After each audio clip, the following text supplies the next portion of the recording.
Hello everyone and welcome to my channel. This is Random Guy on YouTube.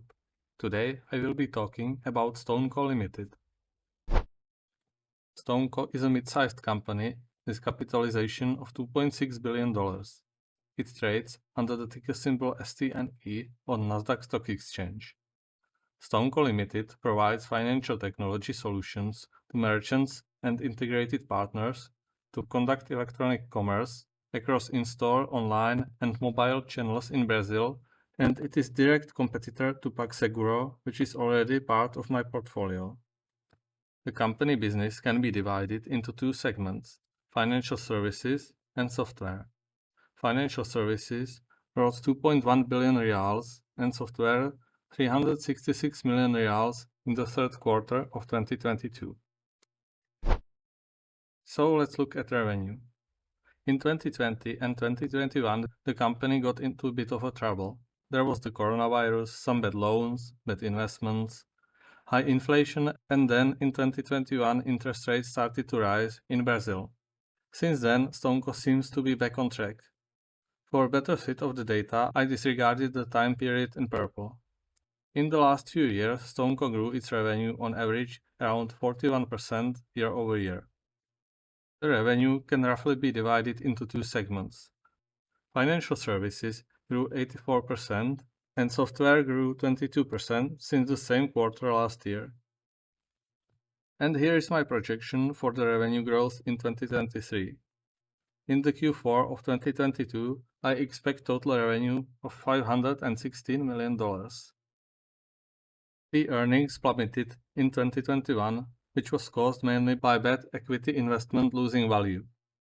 The core business suffered as well, but not as much as this non-adjusted graph suggests. Analysts' forecasts for the next quarter and next fiscal year are all over the place, so I decided to make my own estimates.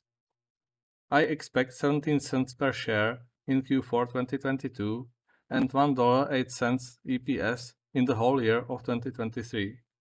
The projected earnings growth slowdown seems significant, but the projected growth at the end of the period is still around 30% annualized.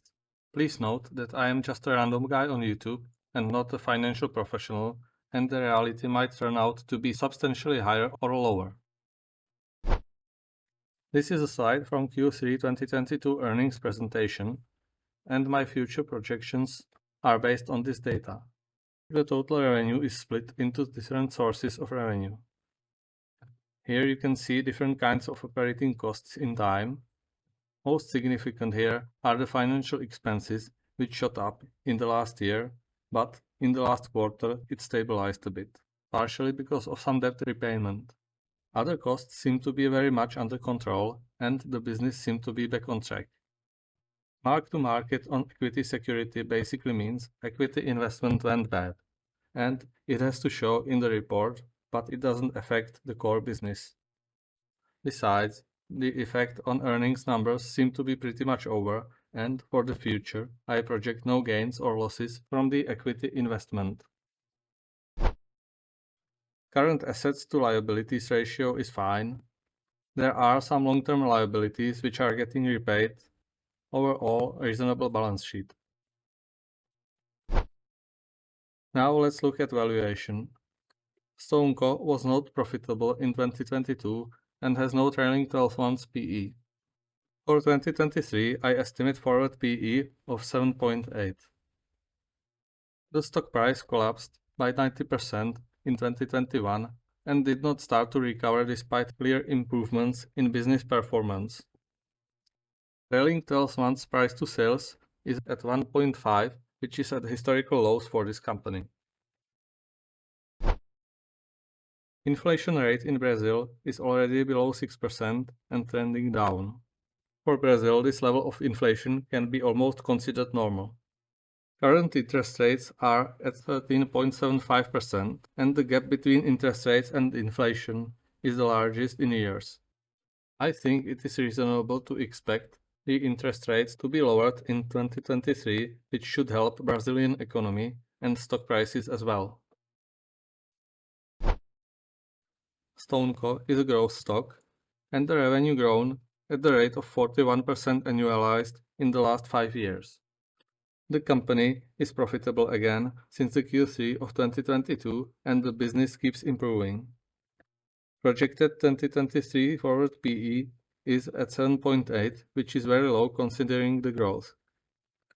The inflation in Brazil is going down significantly, and we should expect lower interest rates this year. Now let's go to the portfolio update. This table contains all the buys in the portfolio and prices of stocks with weekly updates. If you want to go through it, pause. Otherwise, I show the reduced table on the next slide. Last week the stock market rebounded a bit. My virtual portfolio is still ahead of S&P and Nasdaq. The best stock in the portfolio continues to be Stride with a 33% gain, and the worst performer so far is Build-A-Bear, which is down 8.5%. Last week's buy, Semler, did not present quarterly earnings yet, as I claimed, so I apologize for that, but the earnings should come soon. PagSeguro had earnings on Thursday and shot up a bit. I think StoneCo might react similarly after their quarterly earnings, which are coming soon. Today I am adding $100 worth of shares of StoneCo Ltd. At the Friday's closing price of $8.51. Now let me remind you that I am just a random guy on YouTube and not your financial advisor, and none of the content of this video is a financial advice. Full disclosure, I own shares of all the companies mentioned today in my own real private portfolio. Thank you for watching and see you next time.